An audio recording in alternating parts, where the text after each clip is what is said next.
Good morning or good afternoon or good evening wherever you are in the world. Talent Finders would like to welcome holistic coach, host of Embracing Wholeness podcast and musician, Mikael Roussel. So welcome, Mikael. Thank you. Thank you for having me. So firstly, I'd like to congratulate you on all your achievements. Can you share with us how your career started? Well, technically, the thing is, I've always been very interested in health, and had a lot of experiences myself that led me to understand the broader concept of health, like the holistic approach to it. And then for me, I just started taking some courses from Paul Chek, who is like the kind of the holistic coach, the godfather of holistic health, I'd say. Okay. And then I just, get slowly but surely started taking in some clients. And I was actually working in a kindergarten on the side just to kind of make enough money to be able to focus on starting my new business. Yeah. But then I had to stop that job. I technically got fired because I had spoken out about certain things regarding COVID, and they didn't like it. So they fired me. And after that, it was like I saw this kind of as a sign, so I just decided to go with it. And I'm now working on online course, and I'm working in a spa where I get clients through that. So I would say that's kind of it. Just slowly but surely focusing on it, and then getting fired, which led me to really just jump into it. And Yes. yeah. So can you explain to our audience what is a holistic coach and what is different about your approach for those audience members who don't know? A holistic coach is somebody who takes the whole person in consideration. If somebody comes with a disease, you do not look at the disease, you look at the person that has the disease. I would say that's the best way of explaining what a holistic coach is. We're not looking for the symptoms, which is more of it's not normal in my eyes, but like the present way of dealing with diseases. It's more of a symptom basis. Like, okay, you have this kind of disease, well, you take these kind of pills. While a holistic coach would be, okay, you have that disease, and then we will look in your the lifestyle that you have that can have caused this disease. Because no matter what disease you have, it's only a symptom, and of course you have the symptom of the disease, but the disease itself is also a symptom of a lifestyle imbalance. And I would say that this is where I kind of differ from even other holistic coaches. I have this deep belief that most diseases starts in the emotional layer, let's say, Yes. that you believe. Because the way I see it is you act in the world as the person you believe yourself to be. And therefore, most of the time, these beliefs are not conscious. It's completely, it is completely unconscious. And my goal is to help people make that conscious. And then from that point on, start to work on balancing, or it can be at the same time, of course, but balancing the other aspects of health. Yes. Like sleep, movement, rest, nutrition, hydration, like all these kind of things, that are the basics of health, but that a lot of people do not. It's like these kind of things that we know, but we don't do much about it. And my job is to kind of help people get back on track with that as well. So what would you say some of your biggest lessons and learnings have been within your career? Well, right now my career has been kind of short, but I would say that the biggest lessons that I've had are the ones that were personal, like personal situations in which I found myself that I then can use to relate to other people. Like I've been deeply depressed and struggling with anxiety for I don't know how many years, but I had like a period of time that was kind of intense. I would say a period of time of approximately 3 years, Yeah. where I dove deeply into depression and anxiety. And I was a vegan at the time, so it wasn't a diet that really fitted me at all. But there Yeah. was so much beliefs around it. There was so much beliefs around who I thought I had to be. And so that taught me a lot about the power of the mind, technically, and the power of letting go and of expressing feelings that you are either ashamed of or that you think you shouldn't have. We have a lot of, I think in our society we are kind of polarizing emotions. You have happiness, love, and that's super romanticized. It's like it's the most amazing thing, and oh my god, you have to have to be in a relationship, you have to be happy, you have to have the perfect job, and this and that, and this is so important.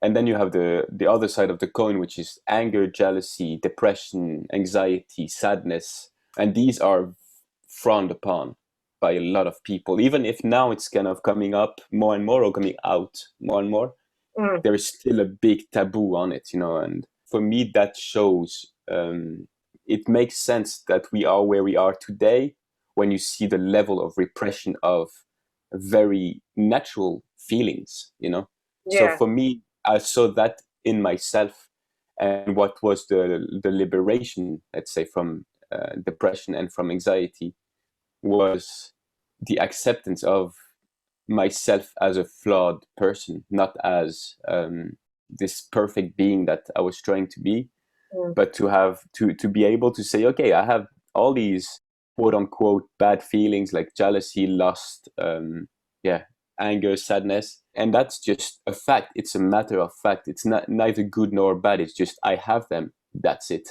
And once I came to that place of just acceptance of that's how it is, things really started to change drastically. And I think it gave me, first of all, a way of being with people when they are sharing these sides of themselves, where it's like there's no judgment, because I know, even if I haven't physically done what they have done, I know the thought process that can lead you to these things. Yeah.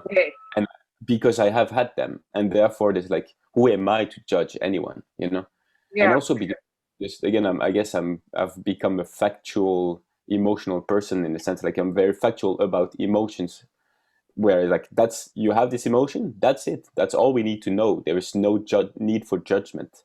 Yeah. Absolutely. um yeah, so I would say that's my biggest lesson, the fact that we are human, and we need to just be like, down with the fact that sometimes there's going to be beautiful feelings, sometimes there's going to be feelings that we don't find as beautiful, but we have to be with it, and that's how it is. So you obviously grew up in France, but you now live in Norway, which is obviously an amazing country. So firstly, what made you go to Norway? And also, knowing it's a very conservative culture, how and what happened that led you to pursue a career in this industry? And what were some of your influences? That's a good question. So the first one, like the reason why we came, like my family and I came to Norway, is because my mother is Norwegian, and I think my parents saw, because we bought, in Norwegian it's called a hytte, which is like a summer house, I'd say. Oh, yeah, So yeah. they bought that tiny little house on an island in Norway, and we just spent summers and Christmases there. And after some time, it was like, what if we try just for 1 year? I remember my father asked us that, and we were like, okay, let's try, because again, there was something exciting about it. I mean, it is a beautiful country, both like the scenery, but it's also a very nice country to live in. There's a lot of positive things here. So I Yes. would say that was the reason for it. Then when it comes to the conservative part, yes, it is a very conservative country. I like to say it's like your Christian grandmother, in a sense. It's like it's very. They have a lot of rules that are made to kind of restrict everyone because of a very few, which for me is kind of And Norwegian people are very smart people. They're very Very, highly very smart. Yeah, educated, yeah. and they think a lot. They're very like analytical, so they are smart enough to take their own decisions. But I feel like they are not, the government is not allowing them to do that. Mm. Another thing that I've really seen, and that's one of the reasons why I find my job to be so exciting, and maybe why this feeling of this approach of repressed feeling is so strong with me now, is because I see that a lot here in Norway. Mm. They are really reserved people Yeah, in many very. ways. They keep a lot to themselves, and even amongst friends, they don't share that much, and they don't go that deep into emotional things, and like talking about emotional stuff or even allowing themselves to feel like their own emotions. Yeah. So for me, again, there's this thing also here, like called the Jantaloven, which is technically, it's their way of saying, like, you should not believe that you are better than anybody else. Yeah. And for me, that I see a lot of people suffering from it, and mostly unconsciously. Yeah. Because it's this thing of they do not dare to go to the full extent of themselves, because unconsciously there's this block of, yeah, but you cannot be better than anybody else. You have to keep to the kind of like right in the middle. That's where most Norwegians are, like just right in the middle. And Mm. even if they have, of course, the capability to be much more than that, because again, they are very driven and smart people. It's just that they keep themselves to this kind of mediocrity, if you could say. Yeah. So that's number one. And of course, for me, it's not only just living in Norway that has led me to that. It's also kind of my personality, that I've always been the person that I reflect a lot upon my own emotions and my own experiences. And therefore, I have a deep understanding of a lot of things, I would say, which is a very un-Norwegian thing to say, just Yeah, this, no, to be able 100%. to say these kind of things, to be able to. And I remember coming to Norway when, as a French person, like, yeah, because when I was playing music, some people would say, "Oh, you're so talented," and I would just say thank you, and just that would throw them off so much. We're like, what? What do you mean, thank you? Are you not gonna say no? I'm not. No, I'm just all right. Yeah. So, but again, to go back to the question about like why I went into this business, for me, it is a very natural thing, and it came to a point where I saw that, like, there's not much else except that and music that I want to do. So why would I kind of waste my time pretending? Yeah. And I see a deep need for it. And then when it comes to inspiration, I would say I have, well, in the coaching business, let's say, I have this one man called Jator Pierre, which for me has been a big inspiration because he's so honest. As a coach, it's kind of refreshing to see people that are willing to share their darker sides, like things that you wouldn't, because a lot of coaches have this kind of role model syndrome of like, I'm perfect, I've got everything figured out. And when you talk to them, you can feel that even if you yourself see, okay, here are certain things that they could work on, they're never going to work on it, because it's like, yeah, no, I know, no, don't worry, I know, like, yeah, well, like, everything is kind of under control, while he's more into this sharing his flaws. And so for that for me was very liberating as a coach myself. Then there's I would say two others, which is Adi Ashanti, who is like a spiritual leader, and Paul Chek. Mm.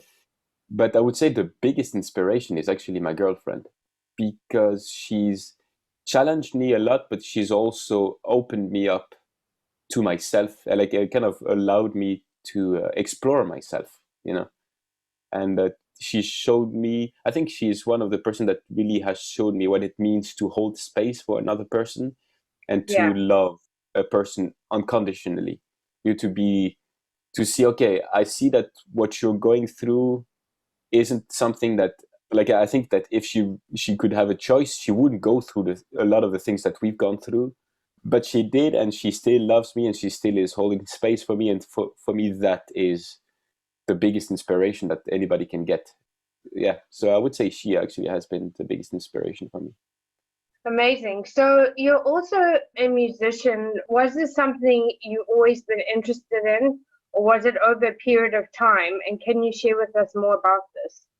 For me, I come from a very musical family. I mean, my mother was playing in the band when we were kids, and so there was always singing, and we were like, my father was always singing as well. And we were always listening to music like Dire Straits, Supertramp, the Cranberries, kind of these old school bands. And so there was always music. As a kid, I would sing a lot, and then my little brother, who is like, who I play in the band with, Mm. he was playing piano, and we had, like, we always had kind of instruments around the house. And then it wasn't before, well, I started playing the guitar when I was maybe 15, but it was kind of more like, to be cool and stuff like that. But it was just more learning other people's songs. And then I remember I heard song from John Mayer, the Waiting on the World to Change, like acoustic version. and that changed my life, because I just had this. It touched me to it in a way that I never had been touched before, and I remember feeling like this is something that I want other people to experience, and Yeah. I want to make people experience that, actually, to be even more precise. And also, I always loved poetry. I remember like listening to music and listening to the poetry and the lyrics. So I was writing a lot before I started playing guitar, and then it was kind of meeting the two, like, bringing the two together, like bringing the poetry and the guitar playing together. And for me, it's been a beautiful way of expressing certain feelings that I didn't always know I had, to be honest. It was kind of, I was going through something, and then I would sit down and I would write a song, and it was like, oh, there you go. So this is how I feel. This is how I've been experiencing it. And Yeah. there's been times when I'm like, it sounds a bit weird, but like when I was playing a song that I wrote, and it would make me cry, because it was like, oh shit, like, first of all, where did that come from? Because that I think that's one of the beauty with art, is also you start realizing it doesn't really come from you, it comes through you. So that was a powerful experience, but Yeah. also this of being able to express things that were so deep within me that it kind of brought it up to the surface, and it allowed me to be with it and to kind of hold space for it. So you have a podcast called Embracing Wholeness, which is an extension on your coaching. What would you say makes you stand out from other podcasters within your industry? I would say we dive more into the shadow sides of people, and the kind of the embarrassing things that we don't necessarily talk about too much. Because a lot of podcasts, and I mean, like, it's beautiful. I really love it. I've been listening to podcasts from Aubrey Marcus and Paul Chek and a lot of different people, and there's always like, diving deep into either spirituality or whatever their expertise is. But for me, I want to go back to the human being, and to be able to share different stories from difficult experiences that people have gone through, so that we can allow, first of all, the discussion to be had, that we no longer have a taboo around it, but also because in my own experiences, like, the deepest experiences I've had by listening to other people is when they are sharing something that is very intimate to them, that gives me the feeling that I am allowed to have these feelings too. Like when you hear somebody share a similar story to yours, it opens up something in you. I mean, like, for me at least, it's always this feeling of opening up and being, wow, okay, so it's okay to feel the way I feel. It's okay to have these thoughts that I have. It's okay to not be this perfect human. Like, it's okay to be me, technically, and that is what I want to do through these podcasts. Really get into Get this. to the core of something. Yeah, exactly, and get to this place where it's like, this is what it means to be human. It means to not be perfect. It means to have flaws. It means to try your best. It means to, and of course, it's also successes. I know it's not like I'm only focusing on the shadow side, but I'm trying to be as honest and as open as possible to allow my guests to do the same, so that we can allow the audience to do the same.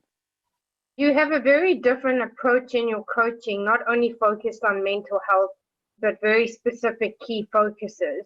So, what would you say makes you different from others in your industry? And what are the core niche focuses you can share with us, or give us some examples on your coaching and your clients and how you've helped them? I would say, what now, like, I cannot say like I know everybody in the industry, but what I would say kind of sets me apart from what I've heard in the industry is I don't have a big focus on the physical aspect. I think a lot of people do, but then you also have the people that have a lot of focus on only the emotional and mental aspect. So I would say I have a bigger focus on finding your, let's say, your core wound, but I also like bring in the physical aspect as an underlying, like, as the base, as the fundamental of your health. But I think for me, again, one aspect that I really have is my ability to accept and to hold space for the places in yourself that you usually would feel ashamed of sharing. Because one thing that happens most of the time when I talk to people and clients when they start sharing more of the dark, like the quote unquote darker stuff, is how they tell me, I feel so normal when I talk to you about these things, because I like, for me, it's like, yeah, of course you have these thoughts. Yeah, I've had very similar thoughts, like I understand what it feels like. I understand what it is that you're going through. And I think that is one of my strengths, the fact that I've gone in my life, I've kind of been led by a lot of impulses and a lot of the shadow sides. I like kind of to see my life as a dance with my shadows. And I think that has given me the ability to hold space for other people's shadows, which is rare, I would say, in the fitness industry, where it's usually from this kind of higher, like the coach is on the pedestal and looking down and be like, oh yeah, I will help you, little peasant, kind of thing.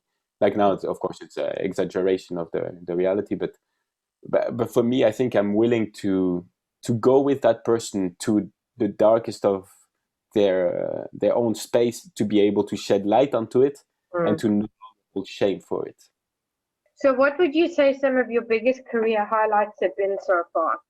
Well, this thing of now I'm going through the beta testing of my online course with a little group. So I would say right now, this has been amazing, because having it from just being a thought in my head to being something on paper to now having people go through it and having people telling me, okay, this is really good and I want to recommend this to other people, and they are talking about it with their friends. And so that, and starting my podcast, I would say, have been the two biggest things, because it's been things I've been thinking about and talking about and planning for so many years.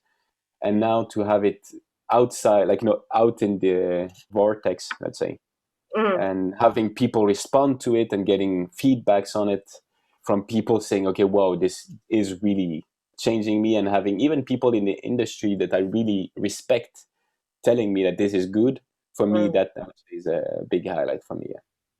So one of the areas you focus on is relationship coaching. So what do you believe is different? And do you have your own personal experiences that influenced you? And can you share with us more about this? And what makes you stand out from others, in such an oversaturated market?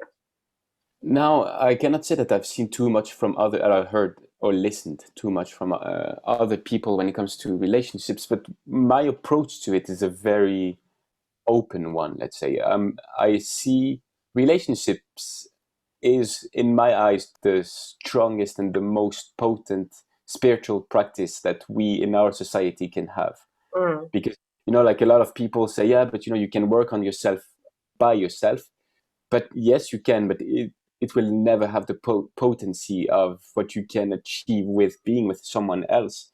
My approach to relationships, that kind of is different from a lot of the people that I've talked to, is anything that comes up in a relationship is on you. I mean, like, anything that comes up inside of you is something that you can look at, and it's telling you something about yourself and not about your partner.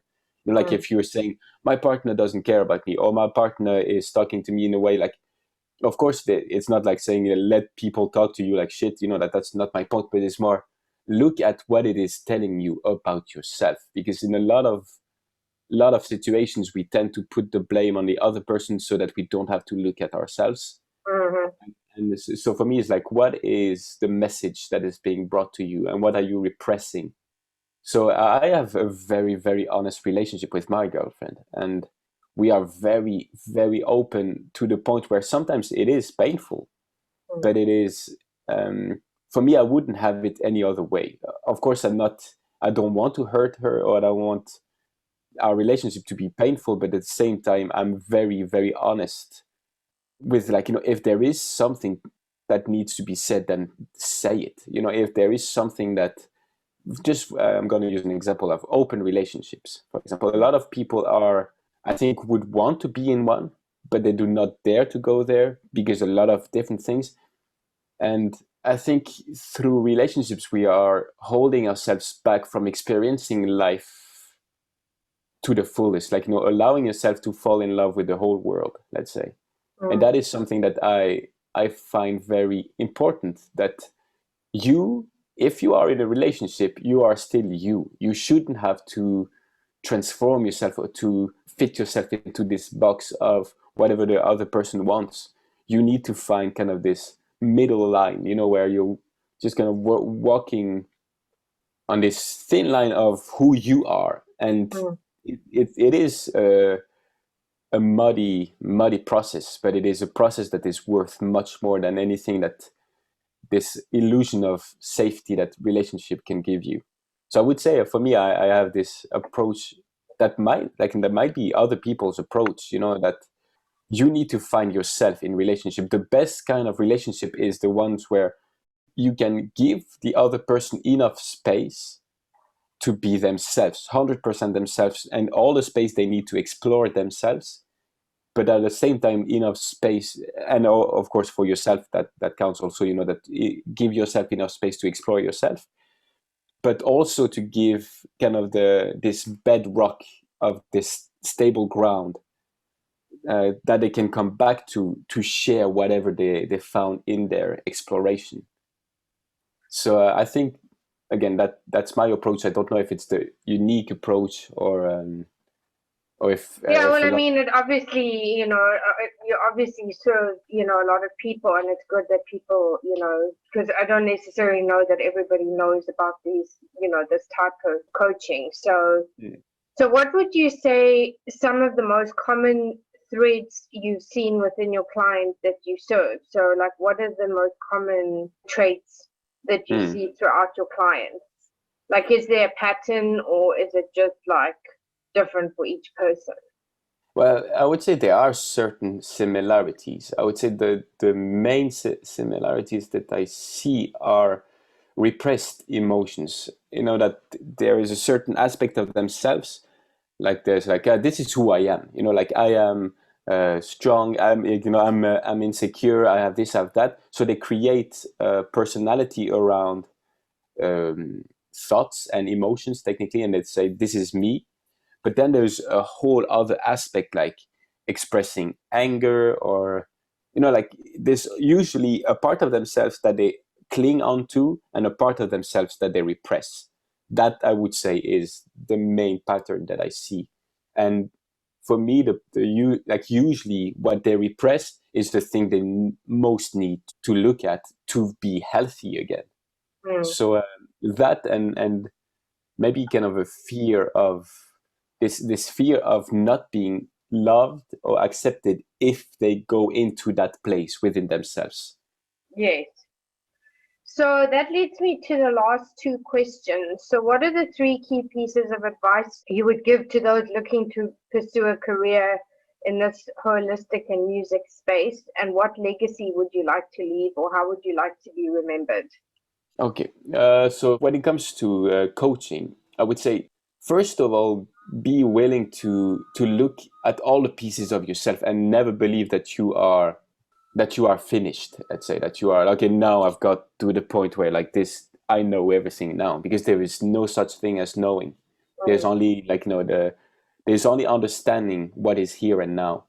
So I would say also, don't listen to other people telling you have to do this, you have to know that. Just go with whatever feels right for you, because whatever, what we need most in a coach is a human being, somebody that can understand, somebody that can be there for somebody else, and never don't talk about things you don't know. I guess that's this thing of don't go and give advice just because you read about it. If you haven't experienced it, you don't know it. Mm. Again, it's very important. Just because you've read something and you understand it in your mind doesn't mean you know it. Because for me, like a lot of the things that I help my client with are not things that I've read about at all. Actually, I've read certain things that I've then implemented into my life. Mm. But these things are just kind of in the background. If they need it, sorry, then it will come up. But most of the time, it's mostly on instinct because of what I've experienced myself. Yeah. So I would say that's kind of the main thing. When it comes to music, it's kind of the same, but more into this follow your heart. And before entering into any kind of work aspect of it, like getting a management and everything, just get clear on what is it that you want.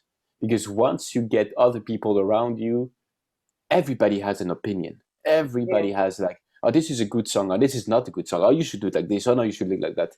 So you need to know what it is that you want, be strong in that, but also be open enough so that you can take other people's input, because some inputs are valuable. Like we have a management with our band, and the manager has been an amazing mentor. Yes. But certain times it's like, no, like even if I respect you and I respect your opinion, sometimes it's just, no, I'm sorry, I don't agree with you, and we're gonna go the way we want to go with. Like, no, we're not going to go for your thing, we're going to go for our thing. So and remember that at the end of the day, it's just music, or it's just art. It's an expression of what you feel inside, and it should be playful. It shouldn't be a serious thing. So yeah, that would be it. And then how would you like to be remembered? Yeah. For me, I would like to be, well, to be honest, I'm not too interested in people remembering me. What I would like is for people, if they completely forget about me because they are so busy living their lives 100% and being super playful and happy about it, that would be the best way. What I want to give to the world is for them to allow themselves to hold space for their own feelings and their own emotions, no matter what these emotions are. To be able to love themselves 100%, all of them, like, and to fall in love with life. I would say that's would be the best way to remember me by. Well, thank you so much, Mikael, for joining us today. And if people want to connect with you, what are the best platforms to do so? Right now, Instagram is the best. That's where I'm, because everything else is kind of under construction, let's say. Okay. So Instagram. And are you on LinkedIn? I'm not on LinkedIn, actually. I haven't really dived into that yet. It is something that I'm working on. It's gonna come out. It's just right now at Mick Holistic. That's my your handle. Yeah, my handle. So I would say just find me there and DM me if you want, and we can take it from there. Great. Well, thanks so much for joining us, and hopefully we can have you back in the future to see where you are in your journey. Yeah, of course. And thank you for having me. Thanks so much. Likewise, thank you for having me.